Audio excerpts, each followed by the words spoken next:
all the basic things about being on mobile and such. This is my first post, but I just remembered this happened and wanted to share it before I forget it again. Also, sorry for any spelling mistakes I may make. It was nearing Christmas of 2024, and by that, I mean that it was mid-November. I live in the U.S. They're in the middle of the winter. My Christmas and holiday items tend to go up in October. Being that I was, at the time, a 16-year-old female, I always tried to get my shopping done early, because a lot of my gifts were handmade. Some background. There are a lot of shops, small grocery stores, as well as the local Uptown, within walking distance of my house. It was at the Uptown where this occurred. One of my brothers, Anthony, was really into music and learning different instruments, so I decided to go to the specific store in the Uptown that sold music supplies. Because of my schedule, I wanted to be able to go until well after 4 o'clock, which is when the sun started to set. In hindsight, I shouldn't have tried to go, but I was desperate enough to finish my gift shopping by the first week of December. I stopped at our local Dollar General to get some paint I ran out of, then crossed the street to the Uptown for Anthony's music supplies. While crossing the street, I saw a large brown truck stopped at the intersection. She heard. I hadn't seen a truck of that color in tow or ever before, so it was pretty noticeable. I also noticed that it was turning into the Uptown parking lot, same as me. One thing about our Uptown is that the majority of it is bars and restaurants. So there were quite a lot of people mingling around some of the bars. It did make me a bit nervous, but the music store was closed, so I just decided to just tough it out. As I was entering the store, the brown truck slowly crept by me. I was kinda spooked, but figured whoever was just being careful of the people. The store didn't end up having what I needed, so I placed an order for the following week and left the shop. By now it was well into dusk. As soon as I left, I saw the truck parked right outside the store. I brushed it off as if they were just in the store next to me and went to leave. As soon as I turned my back, I saw the lights of the truck go on and the engine roared to life. I basically peed myself right there. I turned to look at who was in the car, but the windows were so heavily tinted that I don't know how they were able to see. The car pulls out and slowly creeps towards me, and I am paralyzed. I figured I was going to be kidnapped and murdered right then and there. I found my nerve to run. When the car was only 6 feet away and I booked it down the sidewalk, the car started to go faster to match pace with me, and the people from the bars didn't seem to notice or care. I was crying at this point, and I didn't know what to do. That is when I saw my saving grace. I saw 2 ladies, a little younger than my mom, outside a coffee shop that just closed. They spotted me too, and I took a chance and ran up to them and told them my situation.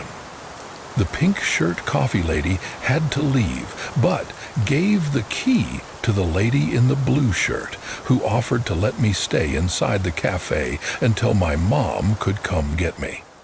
The brown truck drove past a few times, but then gave up and left the way it came in.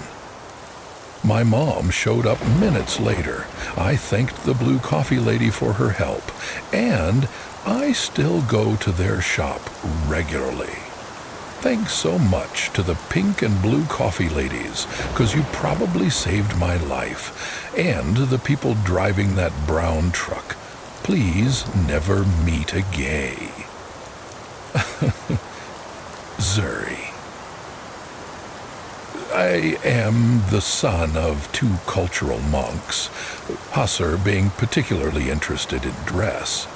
This included specifically seeing details of Eurocentric Japanese culture. For several years, I studied Mandarin college and decided to move to a Tier 1 economic zone, so was often the first foreigner people had ever met. The cultural context of this is important. But I will say that in general, despite some crazy stories because I stood out like a sore thumb, it was generally pretty safe to walk down the road at night etc., especially compared to where I now live in the US, and people were really friendly and nice. I'll move back to the US in the summer of 2021. Most of these conversations happen in Mandarin, and I will be translating them as best as I am able to.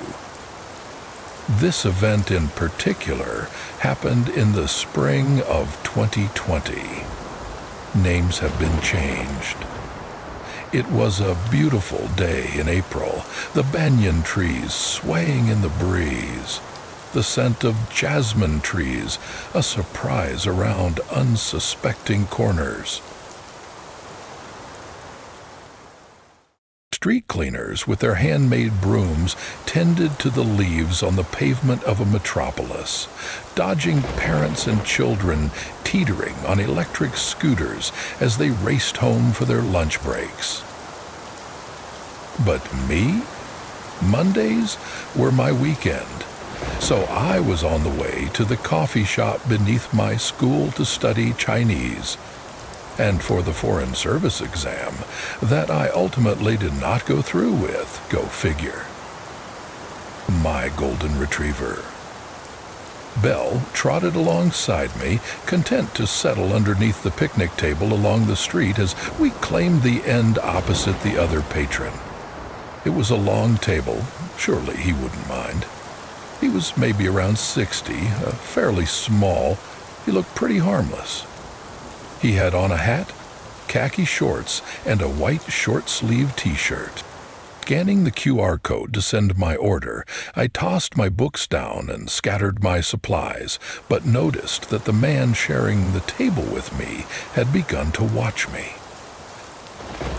Not entirely unusual. I was a petite, fair-skinned, green-eyed foreigner with an uncommon dog breed in a city where not many people had dogs. People stared all the time, and I could usually avoid awkward conversations with strangers by pretending I couldn't understand them. Silently, I slid my Mandarin textbook back into my bag and thanked the barista as she passed my coffee. Apparently, the fact that I was speaking meant that I would speak to anyone, so the man promptly plucked himself from his vigil and sat down in front of me, patting my dog's head as she approached to sniff him.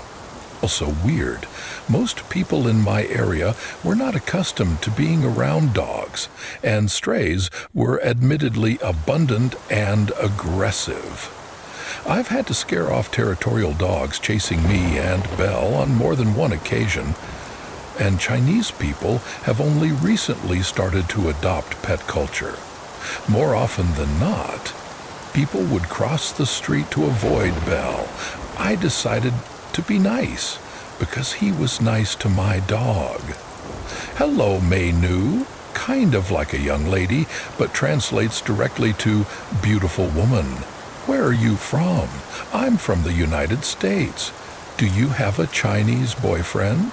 You're really very beautiful. A moment of pause as I inwardly cringe, staring at the coffee, books, and people-loving dogs that bound me to my seat. I look out towards the street, and my savior appears. I had been attending boxing classes with a personal trainer at the gym connected to my school for a while, and my trainer and I had become very close friends.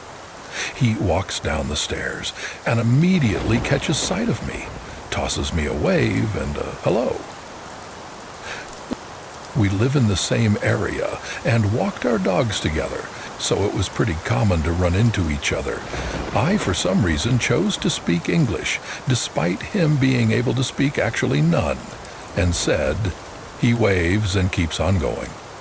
Walking into the neighboring grocery store, the man scoots closer and touches my hand. Once he's out of eyesight, and I go cold.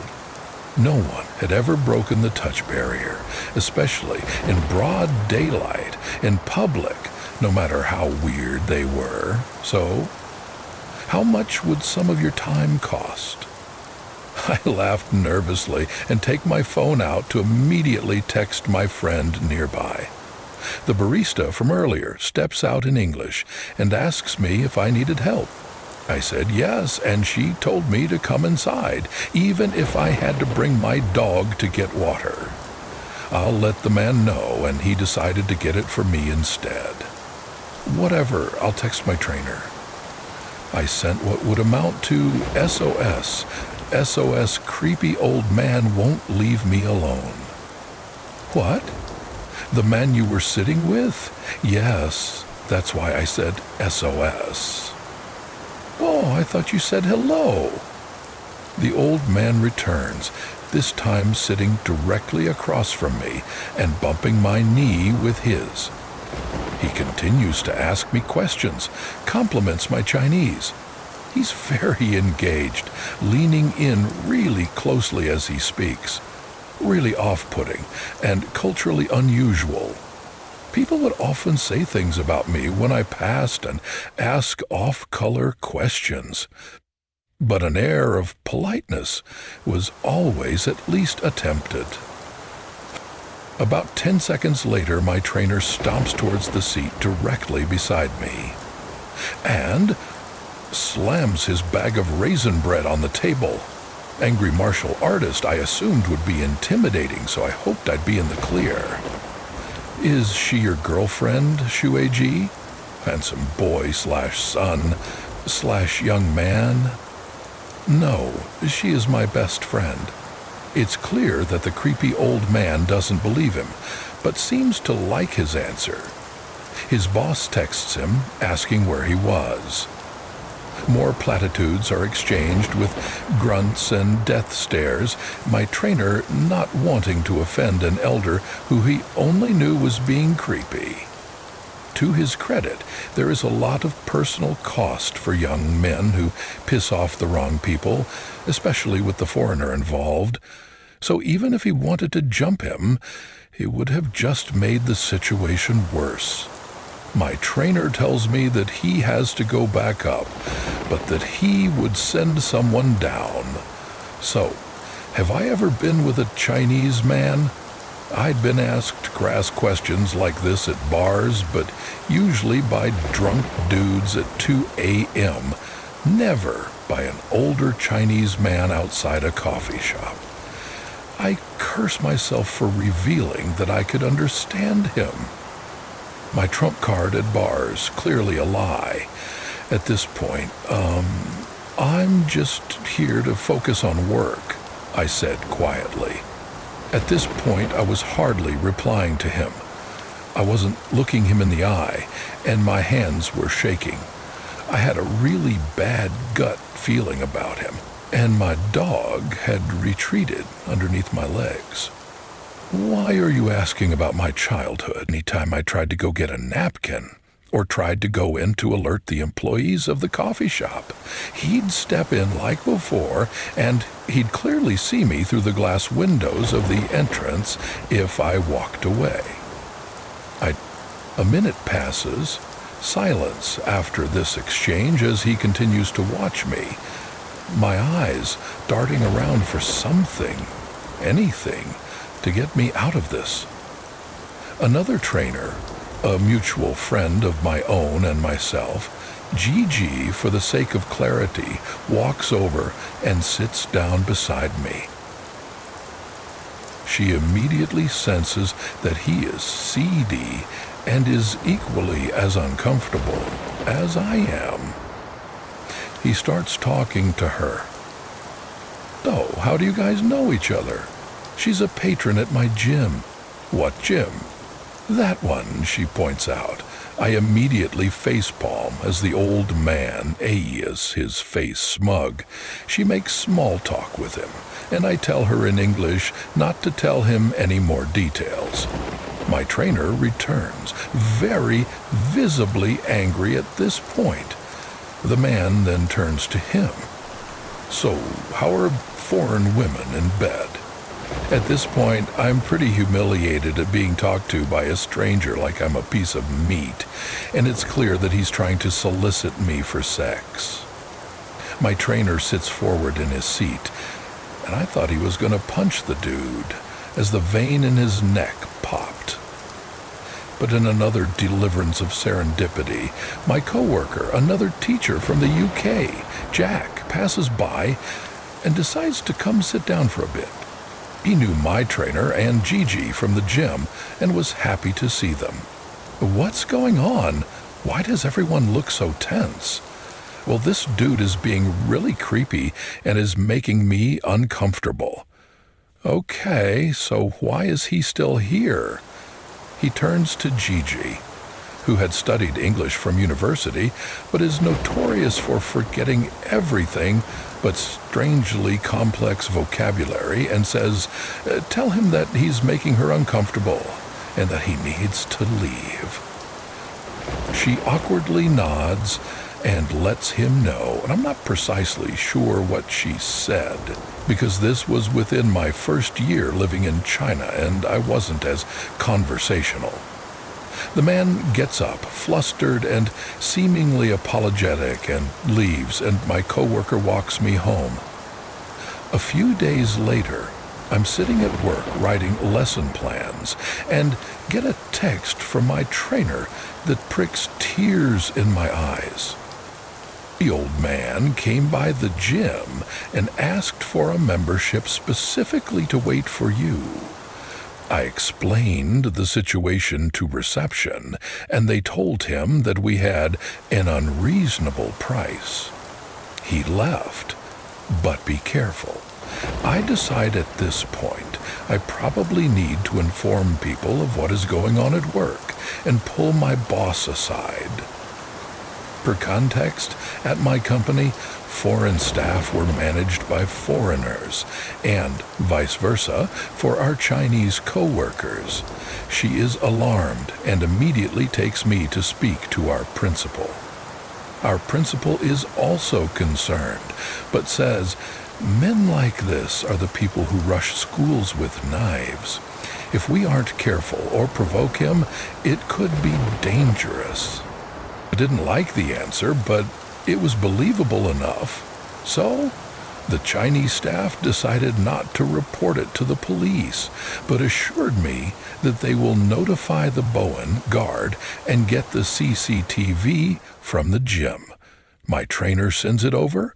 I ask my boss to tell her boss, and she asks my permission to make an announcement to the teaching staff. I agree. I'd provide blurred pictures from the CCTV. But I no longer have access to my WeChat account, so I can't retrieve the screenshots I had. We sit down for a meeting and we let everyone know the situation. Another teacher chimes in and says he has pestered her before too. She was beautiful but older and typically not the type of person to put up with shit. She was intimidating, and I'm sure she tolerated him for 0 seconds. We finish the workday, and my coworker Jack walks me home again. The next day, I'm teaching one of my favorite groups of kids, sitting in a small group with a few of them as they work on presentations of the formation of Pangaea in English. My teacher assisted with the other. I think it was a Friday, so my lighter work day, with only one class and a planning block, and one I was pretty relaxed on, I'd plan on going to personal training right after, then home and to sleep to prepare for the next morning of classes. Apparently, that wouldn't be the case, as Arbaugh motioned for me to come outside the classroom. He is a traditional old man, but being that I was one of the only bilingual members of the foreign teaching staff, we bonded like uncle and niece over the time that I worked with him. I could tell from his disposition that he was concerned, and I chewed on my cheek as he took his phone out to show me something. There he was, the old man standing at the front desk of the school, on CCTV footage. He'd apparently just left, come to ask for classes with me. Then, when told no, he left. Asked for my personal contact information. He even went so far as to ask for my nationality and other personal details. He'd done it in front of parents and children with no regard. Thankfully, the school told him I didn't work there and he left. In hindsight, considering every campus under my company had live footage of each classroom in the front waiting area on a TV, we had staff bios on a bulletin board beside it. And I was in a classroom teaching when he decided to swing by. On positive, he confirmed it was my workplace. He definitely knew my gym was next door, so it wouldn't have been hard to deduce with the information provided to him. He wasn't there, so I was safe for the time being. Except he started waiting for me outside the same cafe where he'd approached me, the only shop I had to pass on the way to the gym after work, and en route back to my apartment. My walk home was a straight shot down that road and about 4 minutes away by foot. I walked the same way every day, and there wasn't really another way to go without detouring for 45 minutes. The Balin alerts me and basically shouts that he is driving me home. But I let him know my trainer, BC Panic, not Logic, could help and had met him, and that I had a class after work and could go through the back door. The back door of the school and the entrance to the gym were literally a foot from each other, so while I normally exited the school and went up the stairs to the gym, we could unlock the back door, and I could slip through to the gym unseen. Bowen begrudgingly agrees and walks into the gym with me. We later found out through footage from the cafe that he'd been waiting for me since before our first interaction, and had been doing it consistently after we spoke for the first time. No one had noticed until Bowen thought to look. There is a man waiting for her downstairs. "Where is her trainer? I must speak with him," he yells at the poor, panicked receptionists. My trainer hurries over, as I'd given him a heads up about what was going on. 3 other male trainers, one of which was provincial bodybuilding champion, also walk up and decide to go have a smoke break outside the entrance of the gym while I'm in class. They all confirmed having seen him before, but made a point of seeing him and confirmed he'd left for the moment midway through my session. The receptionists informed us that he had attempted to get my information from them as well. My trainer and the school's Bowen have an exchange, my trainer assuring him that he'd take me home from every class I had.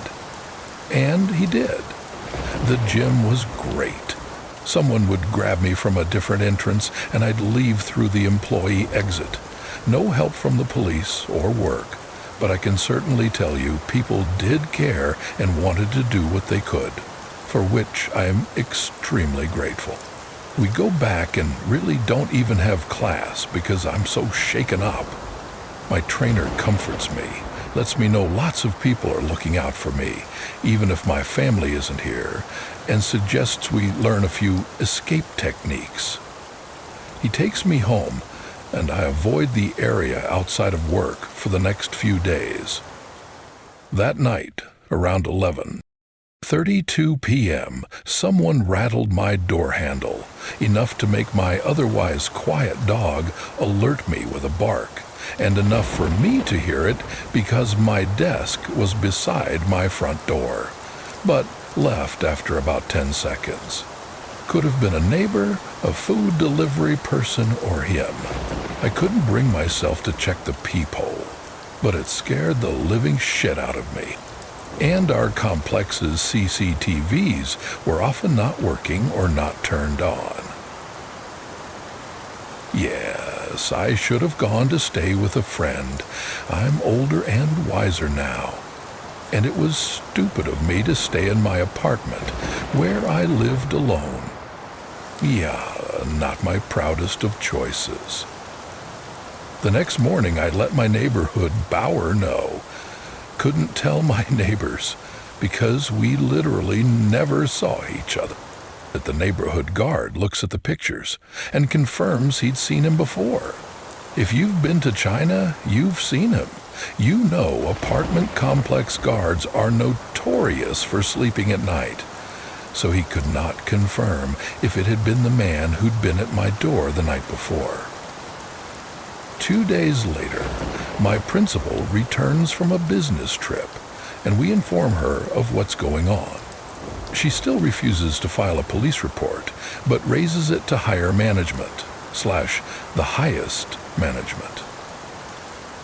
2 hours later, work is coming to a close, and he's waiting for me again. It's nighttime, and he's carrying a bag, wearing a hat, and has on loose, dark clothes. He's wearing a black face mask, pre-pandemic and popular with young people. Let's give the boy a little room. But still, the receptionist and the principal had been watching the camera to the entrance, and the Bowen decided he had had enough. He walks out of her office, goes downstairs, and confronts him. I will add the saving grace of the situation, and honestly, I think it is the only reason it did not escalate. Carl glances back at the big man and shrugs. I was going to be leaving the country for 2 weeks to visit family in the U.S. on holiday, returning to work for a week and then changing campuses because of a promotion. This played into my principal's plan. If he comes back when you are gone, we will tell him you went home, and today we will take down all of your staff photos. I returned to my desk.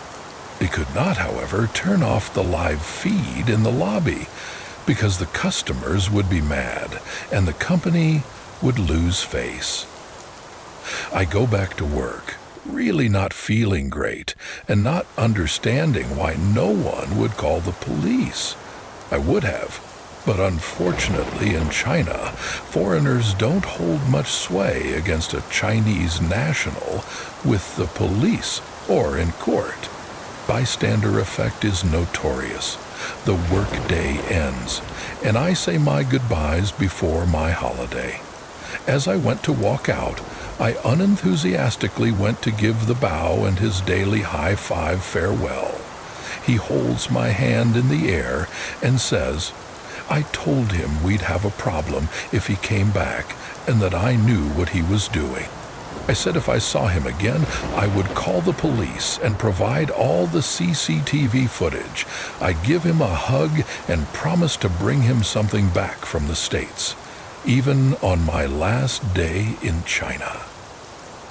We sat down to have a long smoke break and talk about my family together. Bowen was the real MVP, and I consider him and my trainer a piece of my makeshift family when I lived abroad to this day, even if it's hard to keep in touch.